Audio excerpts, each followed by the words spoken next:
All right, guys, I'm going to get to installing this stuff today. We've got a MORRyde SRE 4000 equalizer system that's going to replace our Equaflex. We've got as part of the SRE system, there is a cross member that will provide some stability on the center hanger. And then I actually have two of these, one for the front of the front axle and rear of the rear axle. And so that's going to provide additional stability for the correct track hangers so that we don't end up with another failure like we did last summer.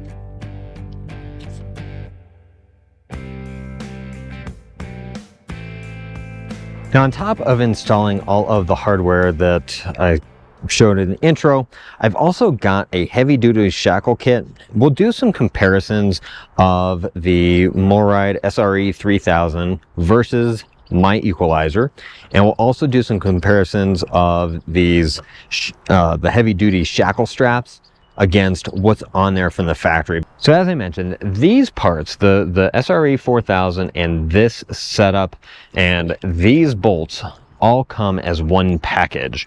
And so this provides everything that you need to do the install. The upgraded shackle bolts and everything, that's a totally different product, separate box, separate pricing, but they do provide you everything that you need to do the install. I chose to do the upgrade since I'm taking things apart. Now, this bracket is adjustable so that it can fit the size of your frame, and this piece will bolt up against one side of the center axle hanger, and this one will be on the other side. And then of course your MORRyde SRE 4000. This is not a sponsored video, guys. I'm just using the name so you get used to them. I bought all this stuff on eTrailer, so no sponsorships. So there's bolts in there that will connect this to the hangers, and then it bolts through. There's a hole on the end of here that you can see, and that hole kind of holds everything together and keeps everything from flipping apart. Now, for the correct track hanger system, there is a different product. It has a separate part number. It is called an X-Factor cross member. Now, you can buy this one by itself, but when you buy the SRE 4000, it's included. I also purchased two of these. As I mentioned, this is the X-Factor cross member for the correct track system, and it has a few different parts here. So let's take a look at that. Of course, you do have these U-channels, and this is adjustable too, so that you can make sure that you've got the alignment set up just right. And the way that these attach, these brackets here are what kind of hold up against the correct track hangers. And we'll do a quick touch on this as we're doing the work, just to see how they align. And so these bolt up to the correct track hangers, and then there's a spacer for the narrower one of these, and that allows, you know, everything to be nice and true and square. And then these bolts, these black ones, keep the parts from sliding against each other. And then all of the rest of these bolts are used for the installation and connection of pieces together. So these will go around the correct track hangers. These ones are going to go through these holes in this bracket to bolt these to the actual structural components here. So a little different setup. We'll probably do a couple of touch points on the installs of each of these, and I'm going to get started. Again, I'm not going to record the whole thing because who wants to watch me work for 3.5 hours? But we've got a lot of work today and probably running into tomorrow. Just want to take a minute here to talk about the differences between our old Equaflex and our new SRE 4000 equalizers. So this is the one that came off or on the side where we had the original failure. And what we have is something that is, well, kind of, well, not super heavy duty. Now, what you can see here, this one sustained some significant damages when the first shackle hanger broke. So it's got a bend here. So that probably provides a bit of a weakening point. And also, we have a broken weld here. This panel that kind of holds things together is out of shape, and the rubber is significantly, well, damaged as well, kind of torn up. There's crushed metal here. There's just all sorts of problems with this, and that's kind of why I went for this SRE 4000 model. Now, the SRE is actually lighter than this Equaflex is, even though it's significantly more substantial. It does have a huge rubber component here, and that's going to provide a much more soft and less jarring ride than the Equaflex will. It appears to be a cast aluminum structure, and then these are steel, it appears to me. The size, obviously, significantly different, but the dimensions of where the holes and mounting locations are is equivalent between the two models. So all of the additional structure that you see here is all a matter of just providing a smoother, better ride. So that is the major difference between the equalizer itself.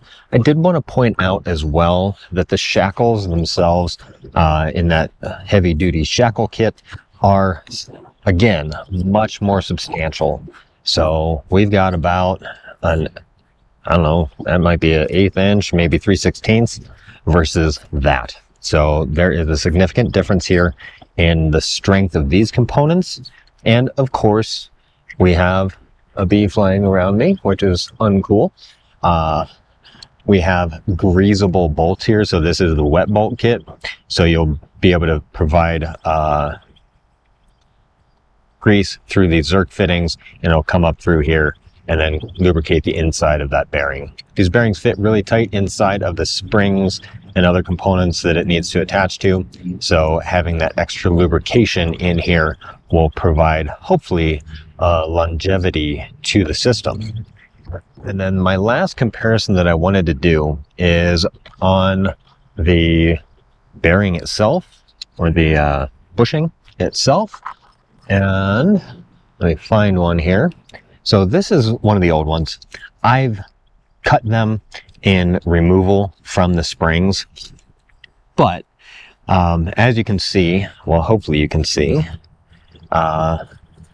there's some really thin spots down in here. I don't know if the light is picking up in there, but those should not be see-throughable, translucent as they are. So these were in a point where they needed to be replaced anyways.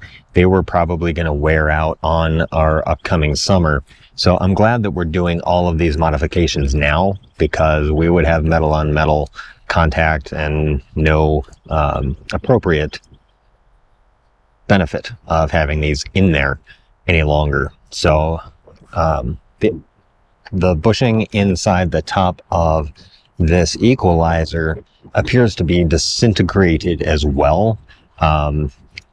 Probably can't see it real well on the video, but there is definitely some play. Hopefully you can hear that.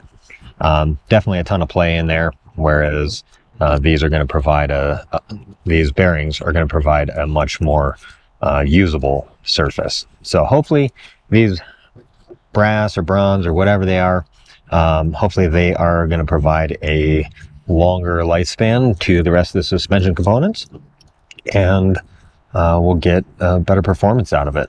So just trying to do everything that we can to make things better, and so far I really like the quality of this MORRyde SRE 4000.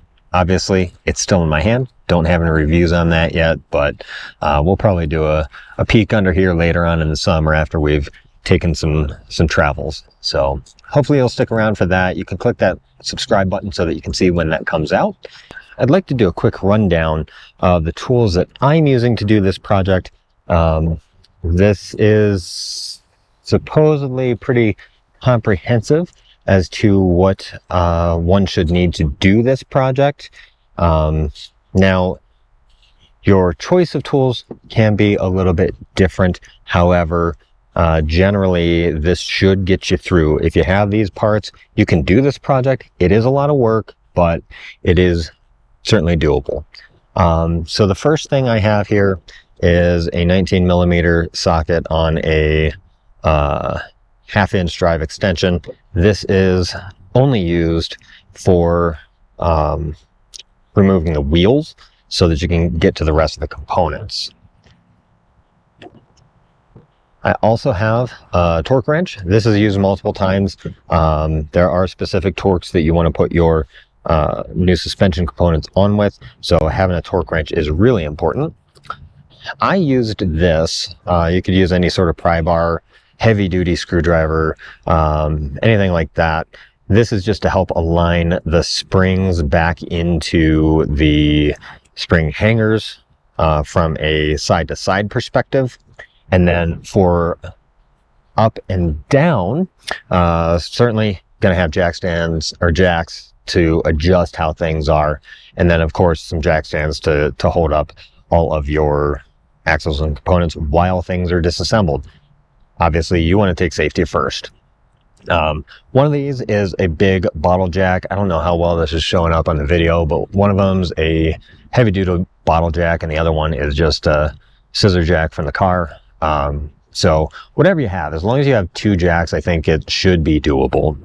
Now, in order to adjust front to back, because the springs smile quite a bit once you take them off, I used a ratchet strap to kind of coerce things into place front to back.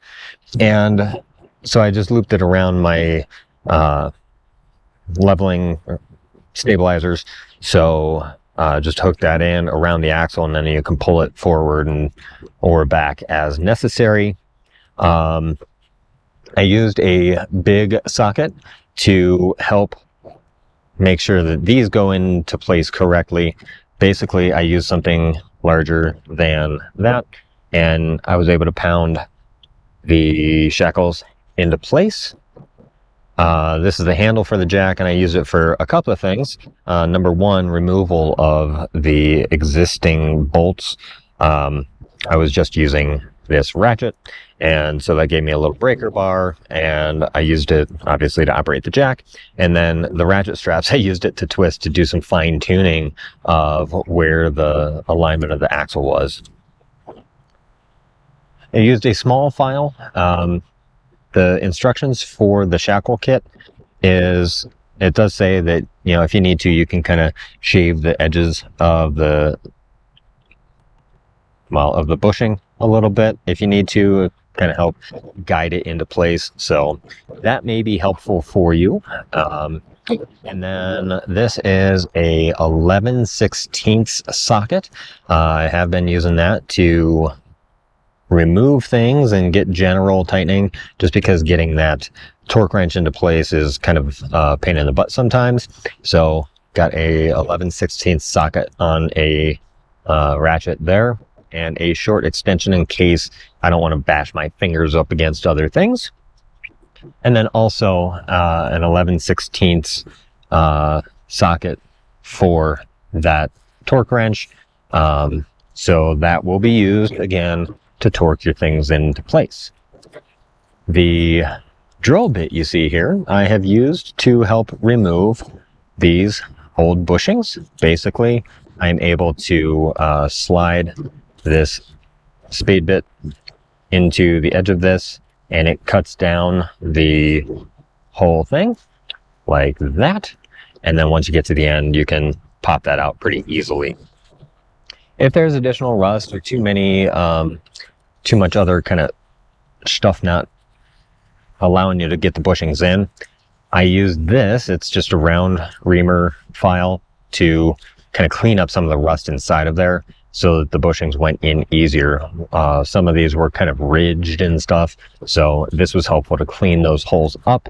And then of course my 4 pound persuader. That is to remove and install these bolts and bushings and everything. So it's all hand tools, folks.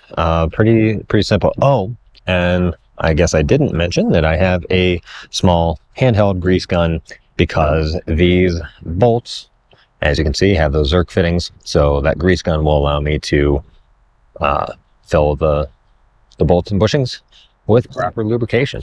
So pretty simple setup here, guys. Not much to write home about, but about halfway done with the project. Worked for a few hours yesterday, and we'll be working a few hours on the opposite side today. So for what it's worth, yeah, we'll get her done.